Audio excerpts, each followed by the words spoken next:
Sunday afternoon, YouTube and Facebook. How you doing? I am Kendrick, the sports guy with TFG Sports Media. Again, good Sunday afternoon to you. I hope you all are having a great Sunday, and it just so happens to be Cinco de Mayo on today. So I'm sure some of you all are getting your margaritas and your tacos and burritos, and you doing your thing.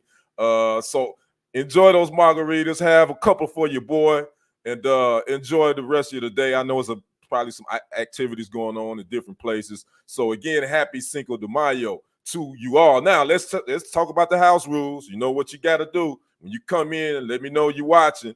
Make sure you put that in the comments. Tell me where you're watching from. Make sure you hit that like button. Make sure you share this live stream to all your social media platforms. And if you haven't already, make sure you subscribe to TFG Sports Media right here on YouTube, as well as Kendrick Sports Hustle on YouTube, as well as you can follow me on Facebook. That is TFG Sports Media, and Kendrick Sports Hustle. That's SporTZ HUSTLE. And if you just so happen want to contribute to the platform, there is a little $sign icon during this live stream, or a thank you button. You can contribute to help build this sports platform. Excuse me. I'm steady trying to build it, and we've come a long way since we started this thing almost 3 years ago. So again, any donation will be accepted. You can also hit my Cash App if you choose. It's not you're not obligated, but you know one thing that's free. Hit that subscription button to subscribe to the channel. It doesn't cost you anything, and click that notification bell as well to be alerted when new live streams, new content is being uploaded. And I'm also live on TikTok. What's happening, TikTok? We are live. We're going to talk a little sports today. I see I got a couple of people that join me over here, and I appreciate those that popped in. But we're going to talk about NFL playoffs. We're going to talk about the firing of former Lakers head coach Darvin Ham. We're also going to talk about the NFL. We got a new wide receiver with a new home. Not a new wide receiver, technically an old wide receiver with a new home, Odell Beckham Jr. And we also going to talk about Hall of Fame wide receiver Michael Irvin. He was a salary cap casualty at the NFL Network. And I give my thoughts on that. Then we'll have my freestyle moment, which will be somewhat interesting again. So let's get into this. Let's talk about the NBA playoffs. Again, right now we got one game going on. This game 7 of the Magic and the Cavaliers series. And the Cavs are up 74-68, and this game is being played in Cleveland with 40 seconds left in the third period. They up 74-68. The winner of this game will face the number 1 seed in the East, the Boston Celtics. That will start on Tuesday. Now, let's talk about what happened last night. Game 1 of the opening semifinal series between the number 2 seed Nuggets and the number 3 seed the Timberwolves. And the Timberwolves went into Denver, and they got the victory, and it was impressive, 106-99. What can you say about Anthony Edwards? And I said this before, Anthony Edwards, I hadn't had a favorite player. I've liked players in the NBA, but my GOAT, my favorite all-time player is definitely Michael Jordan, Michael Jeffrey Jordan. Nobody's going to change that. Nobody's going to take it from me. My favorite, my GOAT. But this kid, Anthony Edwards for the Timberwolves, this young fella got some juice, and I like this dude. He's probably my favorite player now to watch in the NBA. He and I have to say Ja Morant and Kyrie Irving. Those are my probably 3 favorite players to watch. That young fella put on the show last night in Denver. He put 43 on the Nuggets, 7 rebounds. He had 2 blocks. And a matter of fact, that 43 points he had was his playoff career high, as well as a Minnesota Timberwolves franchise postseason record. Just think about as long as Minnesota, the Timberwolves been around. No one Kevin Garnett, who was the franchise, who was there for years, never scored for that many points in a playoff game. But Anthony Edwards is the guy. Again, he put that team on his back, and they went into Denver and got the victory. Karl Anthony Towns also had a pretty solid game, 20 points, 4 rebounds, and Rudy Gobert chipped in 6 points with 13 rebounds. But back to Anthony Edwards, man. Again, this young fella, he gave it to the Suns. As if you watch that first series between the Suns and the Timberwolves, there was no doubt that nobody for the Suns could handle Anthony Edwards. No one. No one could handle him. And it might be looking like this way against these Nuggets too, who are the defending champs, by the way. But they had no answer for Anthony Edwards last night. He made all the right decisions. He was able to shoot the ball pretty good from the field. He was I think he was 17 for like 29 from the field. He scored efficiently. And matter of fact, the T-Wolves were efficient as well as a team. That second half, specifically, they were 71% from the floor in the second half. So the Nuggets couldn't do anything with them. And if Anthony Edwards continued to score like this, he's going to be a problem. The Nuggets might be in for a real tough series. Again, I talked to a buddy of mine. I did pick the Nuggets to win this thing in 7. I'm going to stick with that, but I think the Timberwolves are really going to make this a really interesting series. Now, speaking of the Nuggets, their MVP candidate, Nikola Jokic, he had 32 points, 8 rebounds, 9 assists. He's a walking triple-double almost every time he stepped on the floor. He was almost, 2 rebounds shy of 2 rebounds and 1 assist shy of a triple-double.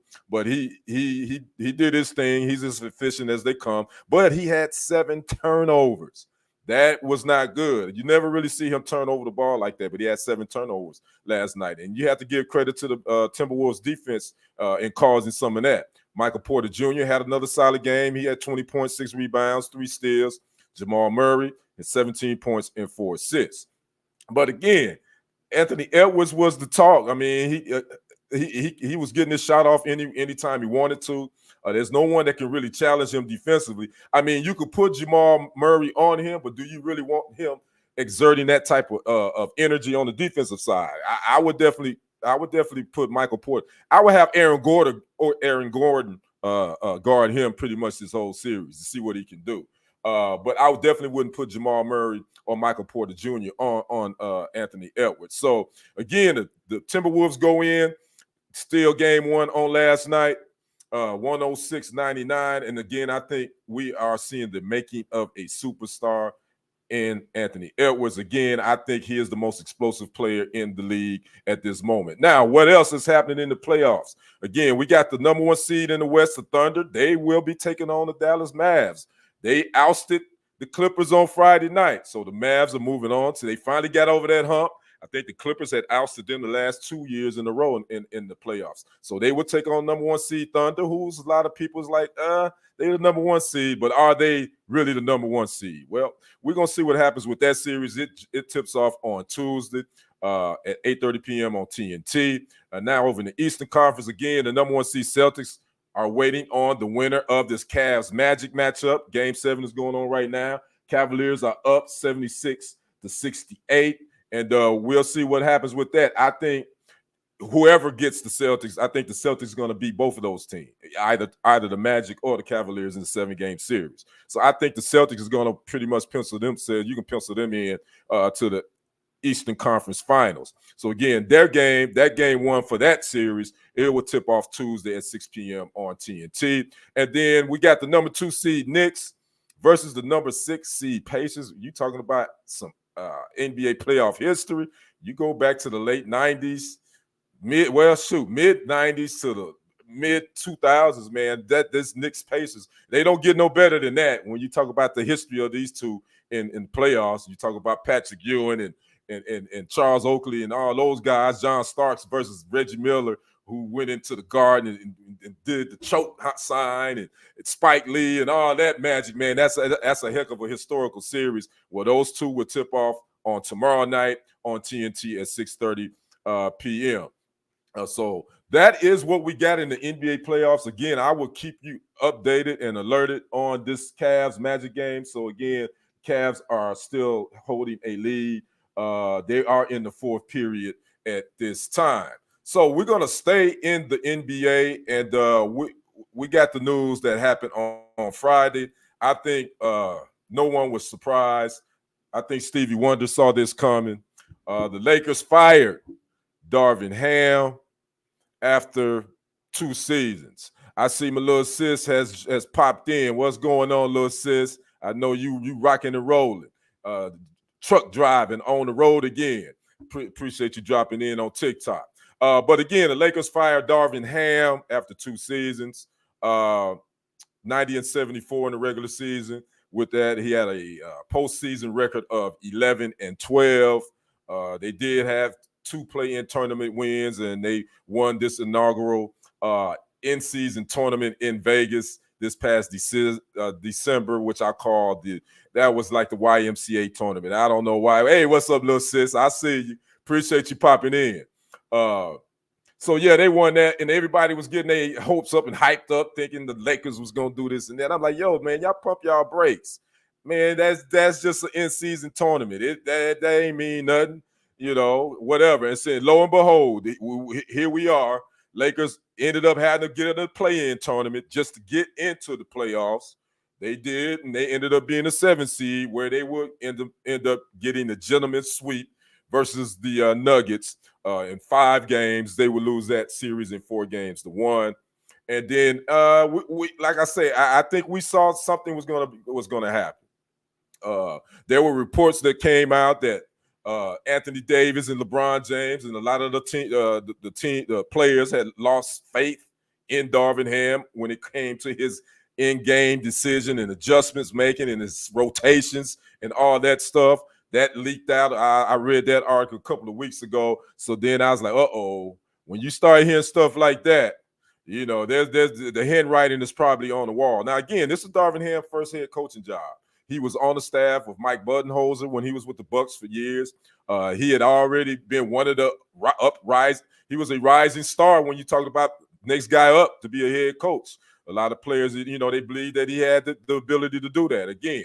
So he comes into LA, which I think was going to be a pressure-filled situation for him anyway, considering LeBron James was there. They just fired Frank Vogel. I'm sure the stars normally going to have something to do with coaches getting the pink slip. So he came in, and first season started off rocky. They did make the play-in tournament, but then they got hot in last season playoffs. And they end up getting to the Western Conference Finals, playing the Nuggets, who swept them, which that was embarrassing. So, okay, that wasn't a good look, but nobody expected them to make it to the Western Conference Finals last year. So, okay, what will this season bring? They started out a little slow again this season. Then they found themselves after around the All-Star break. They went on a nice little run there. I think they had like the 3rd best record second half of the season in the NBA. But they still end up having to get in the play-in tournament just to make the playoffs, and they did that. And then Darvin Ham now is out of a job. I think my thoughts on this whole thing. I had a commenter, one that Dan Baker, who follows me, my Kendrick Sports Social Facebook page as well, and he's basically saying he don't think Darvin Ham should have been fired. He think it's all on the players, LeBron James and Anthony Davis. I think when you talk about professional sports, when a team doesn't do well, when the records aren't, especially the way that the Lakers have performed the last 2 seasons, especially in the regular season, having to get in the play-in tournament just to make the playoffs. They've had peaks and valleys, bad times where they didn't play well. Some of their roster, they made some moves roster-wise that didn't make sense, but that's not on Darvin Ham, in my opinion. I don't really think he had no say-so on the roster. He just had to deal with that.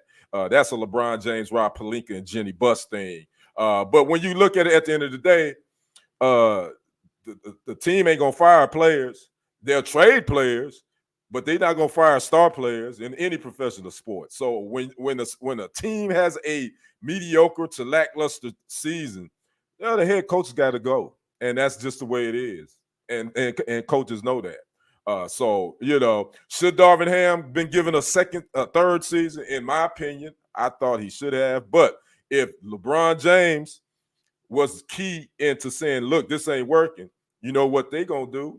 Jenny Buss and Rob Pelinka say he out of there. Ain't no debate, ain't no meetings, ain't nothing like that. He out of there. Let's look and see who we're gonna bring in. Now, speaking of LeBron James, if you don't know, has a $51.4 million player option this summer. That means that he can opt into that option and come back to the Lakers, or he can opt out of that $51.4 million option and become an unrestricted free agent. So That's going to be on the minds of the Lakers brass. He's playing in the Olympics this summer as well. So we probably really won't know what he has up until June 30th to opt in. So we'll see here in the next month or so what happens with that.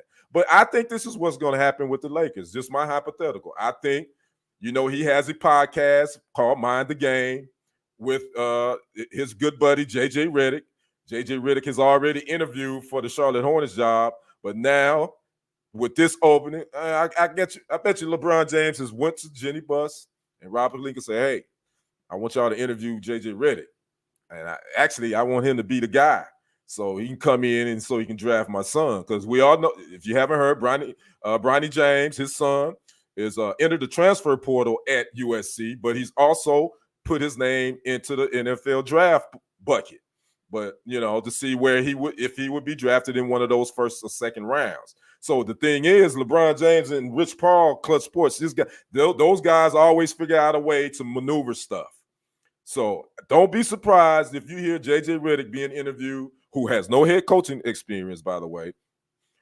Don't be surprised if you hear him interview for the job, and he might even get considered, and he might get it. But if he doesn't get this one, he may get the job in Charlotte, and then that would give LeBron to say, like, you know what, I'm going to opt out.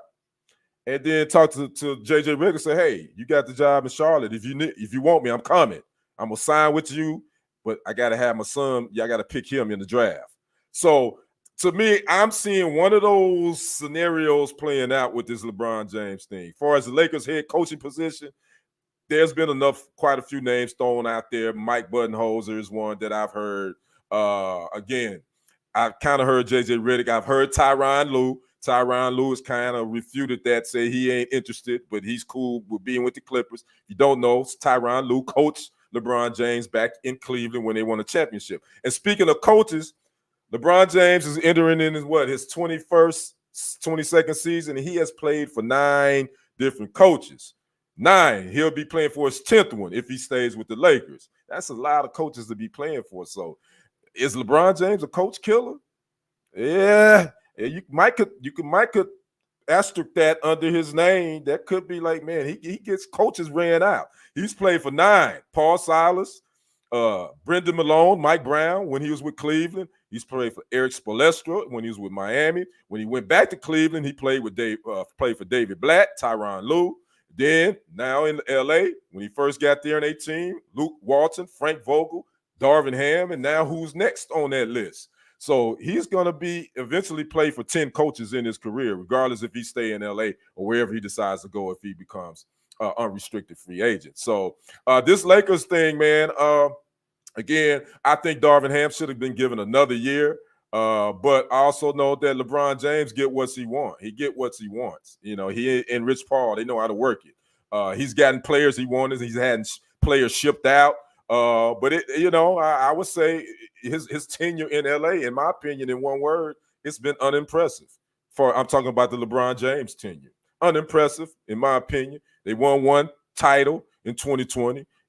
Some people call it the bubblegum title. I don't call it that. It's a title's a title. They won that thing under very unusual circumstances because of the pandemic. And they had to go to Orlando and they had to play all the games there. So that was, in my mind, that was probably more tougher than playing it regular. So again, I'm not going to shoot shade at that title, but I mean, outside of that, man, he's had to be in the play-in tournament a couple of times. LA, they missed the playoffs one year. So his Lakers tenure hasn't been that great, in my opinion. It's been unimpressive. So again, Darvin Ham is out as coach. So next, you're going to be probably hearing a whole lot more about who's going to take his place.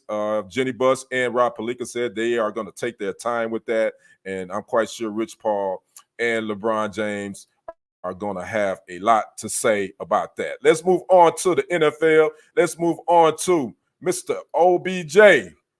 Who is OBJ? That is Odell Beckham Jr., free agent wide receiver.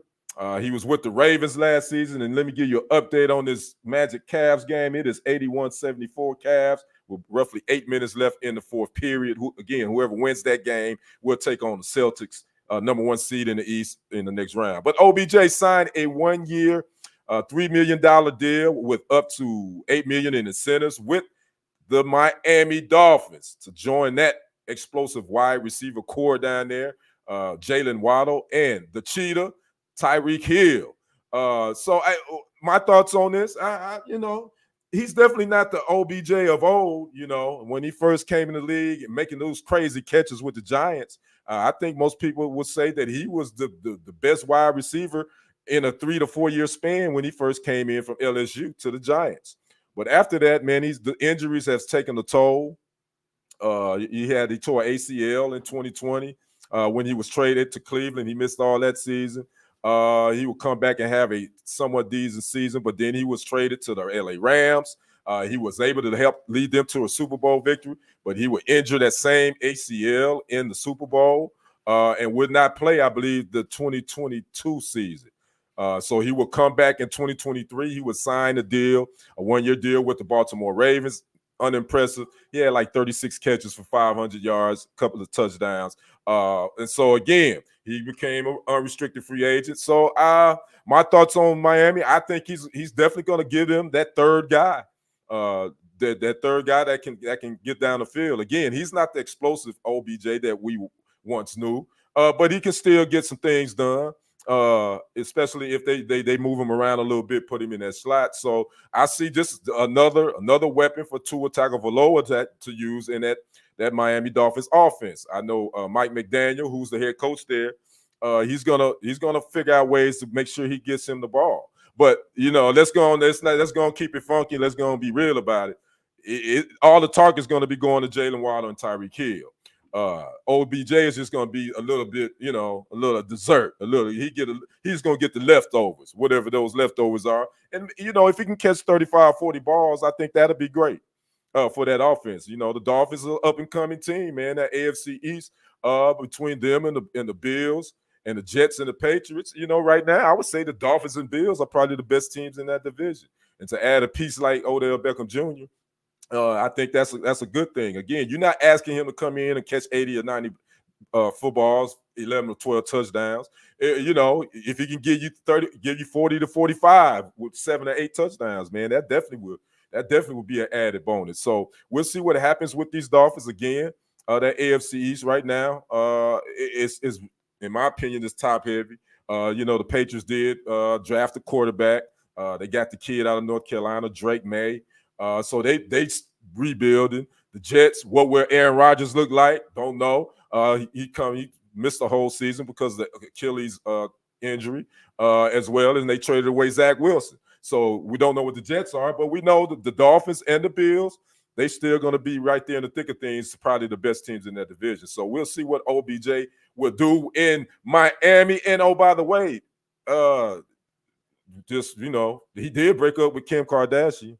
So that Kardashian curse, I guess, he won't have to deal with that, because you know what they say. They say anytime an athlete is dealing with a Kardashian, that their career is in the toilet. So he won't have to deal with that, because according to reports, he and Kim Kardashian, they broke up. So we'll see what happens down there in Miami. Now let's stay in the NFL. We go into the NFL Network on this side of the story. We're talking about the guys in front of the mic, and man, the NFL Network, they're making some cuts, man. And Hall of Fame wide receiver, my guy Michael Irvin, was part of the salary cap casualty company. It was reported on Friday that the NFL Network decided not to renew his contract.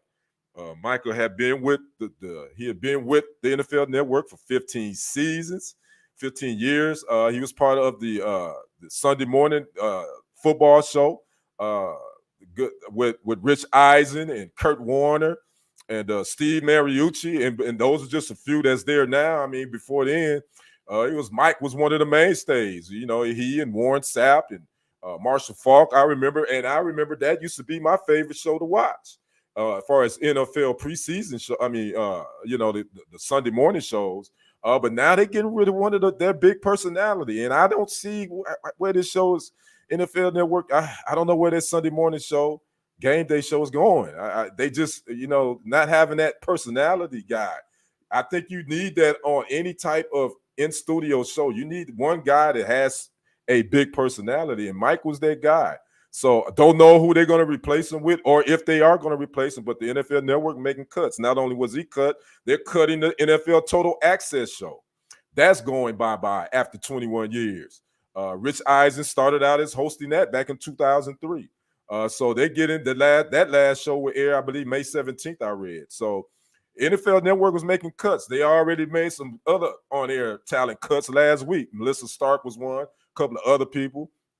So you see this going on at a lot of these broadcasting companies. They're cutting on their talent or high paid salaries, so to speak. But I just didn't get this one with Irvin. Now we know Mike had that little situation back in February 2023 when he was covering the Super Bowl in Arizona. A woman allegedly accused him of inappropriate comments and inappropriate behavior. He would eventually, NFL Network would suspend him from February of that year, 2023, until September when they reinstated him. Michael would file a lawsuit against Marriott, $100 million defamation lawsuit. They would settle, so he would come back. And so, I thought that was in the back door, but I guess they decided, we want to go a different route. Now, Mike is still doing stuff with Undisputed, with Skip Bayless and Keyshawn Johnson and Richard Sherman. That show is treading water. The viewing ratings for it is not that great either. I did a story about that. If you want to go check it out, you can check it out on TFG Sports Media YouTube channel, as well as Kendrick Sports Hustle YouTube channel.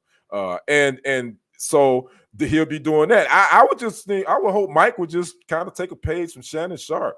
Man, just go start your own podcast, man. Start your own thing. Now, granted, if you get an offer or opportunity to get a check from a network, definitely do that. But do it like Shannon Sharp does it. He's only on ESPN, I think, Mondays and Tuesdays. And he's doing his own thing, as far as the Club Shay Shay and the nightcap he does with Chad Ocho Cinco Johnson. So I say, Mike, he has the personality, man. Just go do your own thing. Start your own podcast, And then if anybody, and keep doing the thing with Undisputed, and if anybody else want to give you a check, definitely take it. But concentrate on building your own brand. I think that's the way to go now with these on-air talents you're seeing, that a lot of them are starting their own brands. Start your own podcast. And you got the name recognition. It ain't going to take you but that long to get, subscribers and followers. It ain't like us little people like us that doesn't have any name recognition, that wasn't on big networks. I worked in television news and sports, but I was on the local level. I was never at the national level. So I think that's what he should do, and I think he'll be all right. I hate to see him leave the NFL Network. So again, but now they got to replace him, and hopefully they don't replace him with somebody vanilla. They need to do something with somebody with a personality. So we'll see what happens with that. So good luck to you, Mike. I know you'll be all right, playmaker, as you always will be. So we're down to our last few minutes of the show. We're going to do my freestyle moment. And my freestyle moment is really, it's going to be a little bit different. I don't know if you guys know. I don't know if you watched over the weekend, but Mr. Cat Williams, comedian Cat Williams, who we know has caused a buzz in the comic world, especially after that bomb interview he dropped on Club Shay Shay back in January, which, by the way, I think is at like 67 million views now, which is Joe Rogan. It's out there in space. But anyway, he dropped his new Netflix live special last night called Woke Folk. And I checked it out. I want to give my thoughts. And Cat Williams, man, hey, you can say what you want about him, but the one thing you can't say about him, he's not funny. Cat Williams is a funny dude. His delivery, his subject matter, just the way he engages with the audience, he's very entertaining, man. He's one of the coldest cats in the game. And I have to say, on rating Woke Folk on a scale of 5 stars, with 5 being excellent, 1 being horrible, I give it 4.5. I give it 4 stars. I give it 4 stars. I think and I've seen pretty much every one of his stand-up specials. This one I wouldn't say is his best one, but it's definitely good. He talks about a number of things. He filmed it in Inglewood, California. I'm not gonna give a lot away, but this is some of the people he hit some news events, but he also hit some celebrities too. He hit Nick Cannon. He hit the brat and her wife and the new baby. He hit Robert De Niro and his new baby. He hit Trick Daddy. He hit P. Diddy. He hit Wayne Brady. He hit Sharon Osbourne. He hit Hunter Biden. He hit President Biden. He hit Trump sneakers. And he hit Ron DeSantis. And it was quite entertaining. So if you're looking for something to watch, if you hadn't checked it out, go check out Cat Williams' Woke Folk on Netflix.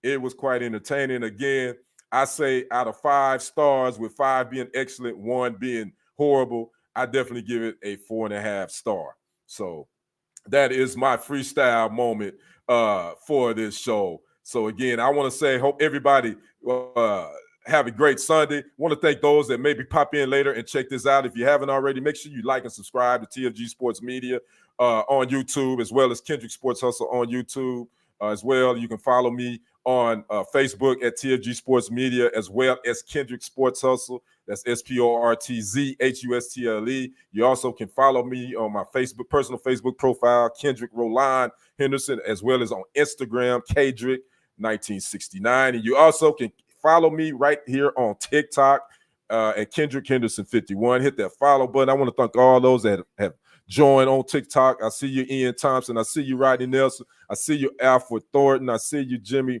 Donald. I see you. I appreciate that. And my last thing about Cat Williams, I do have to say I have a personal story, it's quite a little one, that my ex-wife and I, she had got tickets for us to go see Cat Williams when he was going to be performing at the Majestic Theater in Dallas. I want to say this was 2011. I think it was that then. And let me tell you, he didn't show up. He gave us a no-show. We sitting down there waiting, all these people. He didn't show up. I think this was 2011. So at that moment, man, I was feeling some type of way about Cat Williams. I was like, man, I ain't going to ever watch this dude again, because that was when Cat was wilding out then too, I believe. I think he was getting in trouble with some other different stuff. But that was my person. I didn't ever get to see him. Obviously, he didn't show up. My wife at the time, Bridget, she was able to get her money back, get that refunded. And so, but that's my personal Cat Williams story. So I always had to say that. So again, Cat Williams, though, Woke Folk, check it out on Netflix. I think you enjoy it. Also, they got something dropping on Netflix too as well. Tom Brady. They doing a roast on Tom Brady on Netflix. And I think that drops tomorrow. So I'm gonna check that out and I'm gonna give my thoughts on that as well. So we go, that's about the end, but I can't get away from the show before I say I dedicate this show today to my late ex-wife, Bridget Annette Johnson Henderson, who we lost 2 years ago today at the young age of 47. There's not a day go by that I don't think about her. I think, we were married almost 20 years. We spent half our lives together pretty much, and we were still close. And so to lose her 2 years ago today at the age of 47, again, it's something that I never get over. I deal with it. I will always remember her. I always keep her in my heart. And again, I just want to dedicate this show to her, and continue on your peaceful journey, Bridget Annette. Like I always say, we will see you on the other side. And to all the viewers as well, I will see you on the other side and on the next report. I am out. Peace.